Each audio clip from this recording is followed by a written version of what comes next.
Are you frustrated that things in your life aren't happening the way that you envisioned them?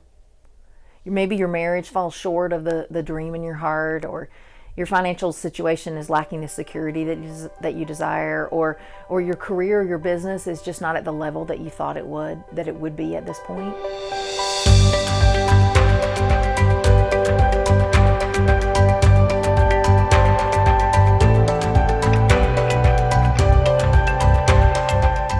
Well, we all have a picture of the way our life was supposed to be. And each of us knows the pain and the disappointment of yearning for something we don't have. And each time it happens, we're disappointed. And then we get discouraged. We beat ourselves up. We feel defeated. We blame someone else. We fall into self-pity. Or we distract ourselves with an anesthetic to relieve our pain temporarily. But no matter how we cope with that, it still hurts. And it still feels unfair. We ask questions like, what did I do wrong? And what did I ever do to deserve this? Why can everybody else have it and I can't? What did I miss? And I totally relate to that, because for years I yearned for greater financial stability and a place in my career where I finally felt successful and accomplished enough. I was dissatisfied with my relationships in my life. And I felt like there was more in life for me than that I didn't know how to get for myself. And success and wealth and happiness, it seemed, paraded around me all the time. And it looked like everybody else had gotten it all right. And somehow I had missed the memo. Maybe you relate. Do you know that feeling? It's a yucky feeling. But over the years, as I sought guidance and I investigated deeper into my core values and my beliefs, I realized that I wasn't living the life that matched the desires of my heart, because when I got gut level honest with myself, I didn't believe that I could really have what I wanted. I didn't believe that it was available to me. I believed that it would happen for everybody else, but not me. That I wasn't supposed to have it because I was flawed in some way, because I'd made bad choices. Then I was having to live with the consequences of the bad choices that I'd made. That I was being punished for that. And I was having to learn a lesson about being content and grateful because I didn't feel that way. And so God was teaching me that. I used to believe that. And even believe that in moments that I wasn't good enough or worthy of having it. But despite the reasons I would come up with, and trust me, they were numerous, whatever I would come up with at the time, consistently my belief remained that my dreams and desires weren't going to happen. And I consistently reminded myself of that on a daily basis. We don't understand how much we think those things over and over and over, and we bring those into our lives. I began to see that not only was I thinking and speaking that over my life on a regular basis, but I was also making decisions and choices that lined up with my belief. I was creating that reality for myself and perpetuating a vicious cycle. It went on, and I felt like I couldn't get out. But once I awakened to the truth, I knew it had to change. But I had felt so stuck in that pattern of self-sabotage for so long, I didn't begin to know how to shift it or even where to start. But I did. And so can you. And trust me when I say that. You can change it. And you can have the desires of your heart. But creating positive, lasting change takes commitment and consistency. It requires you to invest your time and your energy into understanding, into growing, into expanding yourself. And doing that benefits you and everyone around you. When you're a better you for you and for everybody else. And we are powerful creators of our reality. And we have to understand what we're creating in our life is what we believe we can have and we can do. But it's time to start moving in the direction of the desires of your heart. And it's time to do that today. And here's how to create the breakthrough that you want. And the first step in doing that is to delve into a heart-centered self-discovery and recovery process. Not more strategies and formulas, not more self-help stuff, but self-discovery and self-recovery process that requires you to look into your heart, to tend to the condition of your heart. I encourage you to partner with a professional life coach who will guide you in that. Working with a life coach will help you see beyond your limiting beliefs to find new clarity, new truth, and new possibilities. And you'll achieve your goals and your desires by planning an effective, realistic strategy, and you'll feel empowered and supported in doing way more than you have been able to do yourself. But you can engage the process on your own too, if you prefer that. That is completely doable.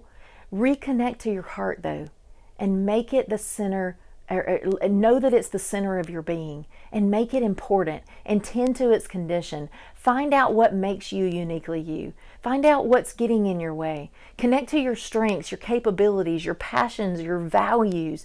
Clarify what matters most to you and how you want to show up and how you want to matter in the world. The second step is to connect with the threads of your personal story.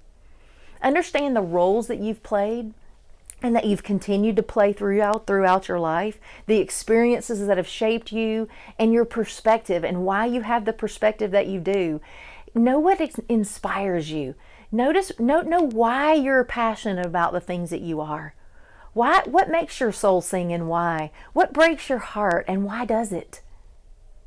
How do you want to use your experiences that you've lived to make a difference in your life? And it's also really important to identify and gain awareness of the old scripts, the old narrative that you've been carrying, and the burdens that are weighing you down and sucking your energy.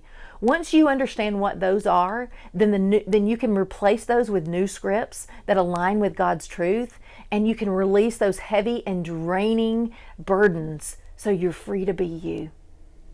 Number 3, clarify what you want. Clarity is power.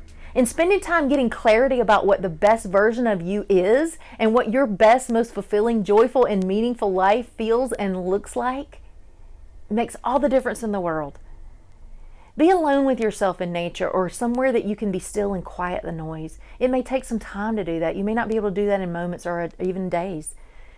Connect to your heart and to your passions. Close your eyes and visualize your best you and your best life in specific detail. Include every area of your life. Reconnect with those deep longings and unfulfilled dreams and desires, and let it flow from within, and write it all down and fill up the pages exhaustively. Leave nothing there left inside of you. Number 4, identify and shift the negative beliefs and the mental strongholds that keep you stuck and that are keeping you playing and living small in your life. Your thoughts, which influence your feelings, have created your present circumstances. So it's time to get honest with yourself. Expose the voice of your inner critic that tells you that you can't have and you can't do and it's not enough. Notice the thoughts and the judgments that surface once you start dreaming again. They'll try to keep you stuck. What does that negative voice tell you? What do you believe about what you can and you can't have? Who are you really? And who you really aren't? What does that voice tell you about that? What mistakes you've made and the shame that you stay stuck in as a result. That voice will shame you to death. And you stay stuck in it because you don't know any different. What disappointments have you had that have shaped your beliefs? What beliefs that are keeping you stuck and struggling and surviving in life instead of the life that God intended for you? What is that you're believing? Well, it's time to begin to shift those beliefs and that narrative so that you can begin to see breakthrough. What is the truth? And what truth are you going to choose to believe in instead of the one that you've allowed to create your reality currently in your life? And remember, if you need help from a professional, don't be afraid to ask for it. I had to, and I still do. And number 5, recognize and shift how you spend your time and your energy. Have you ever really stopped to examine why you're spending your time and your energy on the things that you are? Is it out of fear? Or is it out of duty or obligation or people pleasing? Because you haven't maybe given yourself another choice but to do that? Or maybe because you don't know what other options you have?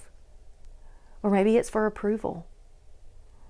Gain clarity on why you do what you do and examine if you were to spend your time and energy moving closer to what you really want and what you say really matters most, what would be different? Notice what you do that's not productive. Notice what you're doing that's draining your energy and your time. And free yourself up to spend your time and your energy on the things that are most important to you.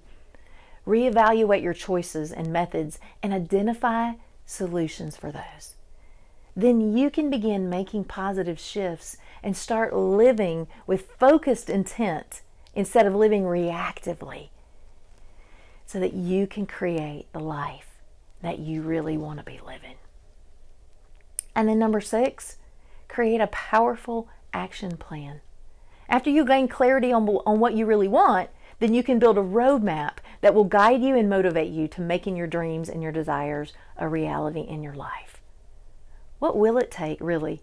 And what changes need to be made that will create the desired reality in your life? What habits are keeping you stuck? What patterns of behavior need to change? And what small step or steps can you take that will begin to shift you in the right direction? Then commit to making those small changes in maybe even just one area in your life that'll move you in the right direction.